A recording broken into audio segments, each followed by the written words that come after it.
ಪ್ರಶ್ನೆ ಮಾಡುವಂತ ಯುವಕರಾಗ್ತಾರಂತ ಈ ಸಂದರ್ಭದಲ್ಲಿ ಹೇಳಿ ನಾನು 2 ಮಾತುಗಳನ್ನ ಮುಗಿಸ್ತಾ ಇದ್ದೀನಿ. ಜೈ ಹಿಂದ್, ಜೈ ಕರ್ನಾಟಕ. ರೈತರಿಗೆ ಬೆಂಬಲ ಬೆಲೆ ಸಿಗಲೇಬೇಕು.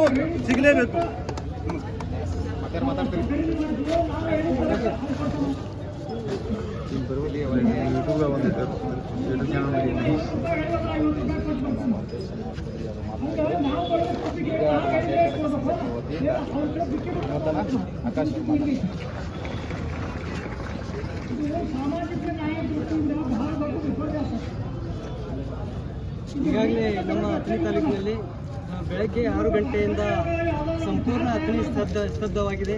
ಯಾಕಂದರೆ ರೈತರ ವಿವಿಧ ಒಂದು ಬೇಡಿಕೆ ಈಡೇರಿಸುವ ನಿಟ್ಟಿನಲ್ಲಿ ಅಥಣಿಯನ್ನು ಬಂದ್ ಕರೆಯಲಾಗಿದೆ. ಈ ಬ್ಯಾಂಕ್ಗೆ ಹಲವಾರು ಕನ್ನಡ ಪರ ಸಂಘಟನೆಗಳು ಇರ್ಬೋದು, ದಲಿತ ಸಂಘಟನೆಗಳು, ಎಲ್ಲ ರೀತಿಯ ಸಂಘಟನೆಗಳು ಕೊಟ್ಟಿದ್ದಾರೆ. ಅದೇ ರೀತಿಯಾಗಿ ನಮ್ಮ ಜಯಕರಣ ಸಂಘಟನೆ ಕೂಡ ಇದಕ್ಕೆ ಸಂಪೂರ್ಣವಾಗಿ ಬೆಂಬಲವನ್ನು ಕೊಟ್ಟಿದೆ.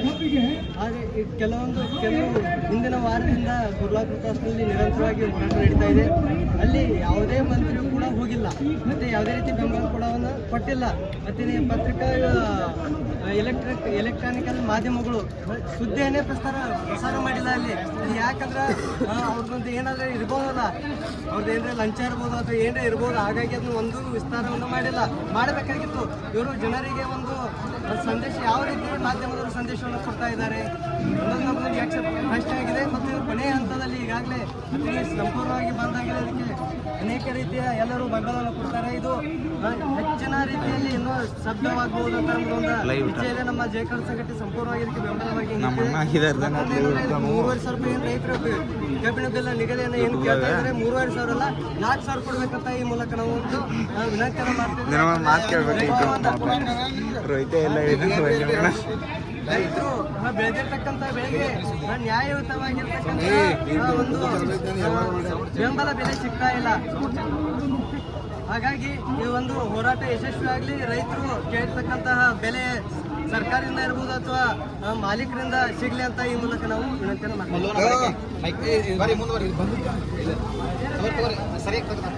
ಪ್ರತಿಭಟನೆ ಕುರಿತು ನಿಮ್ಮ ಅನಿಸಿಕೆಗಳು? ಇಲ್ಲ ಪ್ರತಿಭಟನೆ ಕುರಿತು ನಿಮ್ಮ ಅನಿಸಿಕೆಗಳು?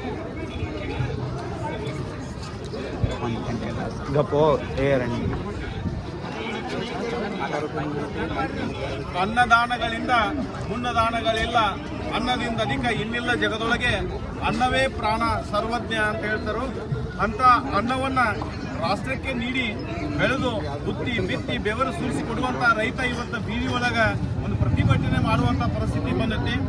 ಸಾಕಷ್ಟು ದಿನಗಳಿಂದ ಈ ನಿರಂತರವಾಗಿ ಪ್ರತಿ ವರ್ಷ ಕೂಡ ನಡೀತಾ ಇದೆ, ಈ ವರ್ಷ ಕೂಡ ನಡೀತಾ ಇದೆ. ಇಂಥ ಹೋರಾಟಕ್ಕೆ ಸರ್ಕಾರ ಆಗಿರ್ಬೋದು ಅಥವಾ ಕಾರ್ಖಾನೆ ಮಾಲೀಕರಾಗಿರ್ಬೋದು, ಇವರು ಕಣ್ಣು ತೆರೆದು ನೋಡ್ತಾ ಇಲ್ಲ. ನೀ ಹತ್ತಂಗೆ ಮಾಡು, ನಾ ಸತ್ತಂಗೆ ಮಾಡ್ತಾನು. ರೈತರು ಹೋರಾಟ 1 ದಿನ ಮಾಡ್ತಾರೆ, 2 ದಿನ ಮಾಡ್ತಾರೆ, 3 ದಿನ ಮಾಡ್ತಾರೋ.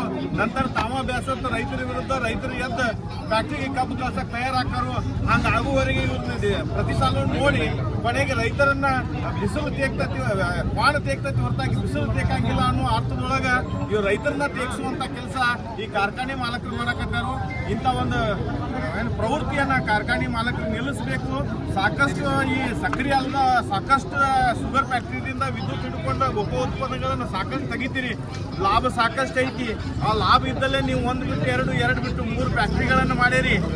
ಪ್ರತಿ ವರ್ಷ ನೀವು ಫ್ಯಾಕ್ಟ್ರಿಯಿಂದ ಸಾಕಷ್ಟು ಲಾಭವನ್ನು ಆದಾಯವನ್ನು ಇಟ್ಕೊಂಡು ಬೇಡ, ಅದಕ್ಕೆ ಮೂಲ ಸಕ್ರಿಯನ ಕಬ್ಬನ್ನು ಒದಗಿಸ್ತಕ್ಕಂಥ ರೈತನಿಗೆ ಒಂದು ಬೆಂಬಲ ಬೆಲೆಯನ್ನು ಕೊಡ್ತಾ ಇಲ್ಲ.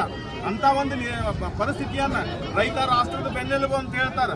ಆ ರೈತನ ಬೆನ್ನೆಲುಬನ್ನು ಮುರಿಯುವಂಥ ಸ್ಥಿತಿಯನ್ನು ಈ ಫ್ಯಾಕ್ಟ್ರಿ ಮಾಲಕರು ಮತ್ತು ಸರ್ಕಾರದವರು ಮಾಡಕತ್ತೀರಿ.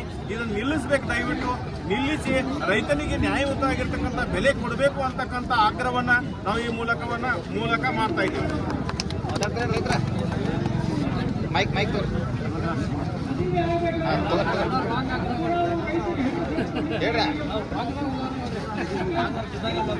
ಇವತ್ತು ಪ್ರತಿಭಟನೆಗೆ ಅನ್ನದಾತ ರೈತರಿಗೆ ನನ್ನ ಧನ್ಯವಾದ ಪ್ರಣಾಮಗಳನ್ನು ತಿಳಿಸುತ್ತಾ, ಇವತ್ತು 5-6 ದಿನಗಳ ಕಾಲ ರೈತರ ಪ್ರತಿಭಟನೆ ಮುಂದುವರೆದಿದೆ. ಆದರೂ ಕೂಡ ಯಾವುದೇ ಕಾರ್ಖಾನೆಯ ಮಾಲಕರು ಸರ್ಕಾರ ಕಣ್ಣು ಕಾಣದಂತೆ ಕಣ್ಣುಚ್ಚಿಕೊಂಡು ಕೂರುತ್ತಿದೆ. ರೈತರ ಕಷ್ಟ ಇವತ್ತು ರೈತರ ಮಗನಾಗಿ ನಮಗೆ ಗೊತ್ತು. ಯಾಕಂದ್ರೆ ಈಗ ಕೆಲವು ದಿನಗಳ ಹಿಂದೆ ಇರುವಂತಹ ಖರ್ಚು ಕಬ್ಬು ಬೆಳೆಯುವ ಖರ್ಚು ಇವತ್ತು ಹೆಚ್ಚಾಗಿದೆ. ಅವತ್ತು